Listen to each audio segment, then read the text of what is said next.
السلام عليكم ورحمة الله وبركاته أخواني أحباب في الله وأحمد إيو درس عصب درسنا إن شاء الله هذا شرحنا failure أد هل مرسمين نسيت كو عابنا أيو حلي والبو إن أد كمبيوتر كهذا ريفرش كسميس مركا أد رين إنه على صعدة يا مركا أد لبس ساعة 6 ساعة كمبيوتر دول فريستا استعمال شيت وحد رين مثلا الكمبيوتر كهذا أد كهذا صار هذا فيل كان وحوك عابنا إنه كمبيوتر ريفرش كسوع اليو يو رام كمركوب بحسمه إنه ريفرش سيو باور كلاسيو سو كمبيوتر خفيف أو أصول أوتو marka maxaan u baahanahay sida aan failkan ku sameeyno failkan waxaan u baahanahay code ku u baahanahay code-kani waa kan laakiin code-kan ka hor waxaan sameynaynaa mouse-ka dhinaca midigan taabanaynaa waxaan dhahaynaa new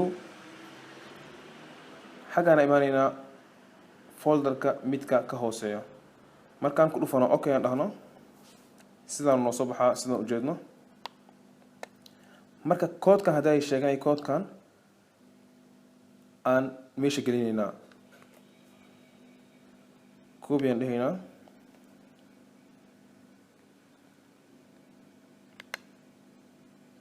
okay marka aan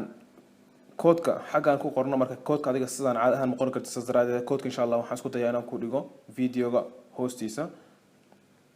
markaan code-ka xaggaan gelino waxaan dhahaynaa kili next marka waa barnaamij aad u fudud dib iyo shaqo badan kaaga baahno marka next dhahno magaca doonta qor karta adiga xagan hadaan waxaan qoraa aniga for example Ahmed finish failka sidaan ku dhamaaday marka dareentid ina computerkaada hal saac laba saac isticmaalayso computerka inuu culusaaday kili failka u tagaysaa laba jeer ku dhufanaysaa ama hal jeer computerkaada waxaad dareemaysaa inuu refresh isku sameeyay marka hada darsiga ka faa'iideysatay hana iloobin like iyo share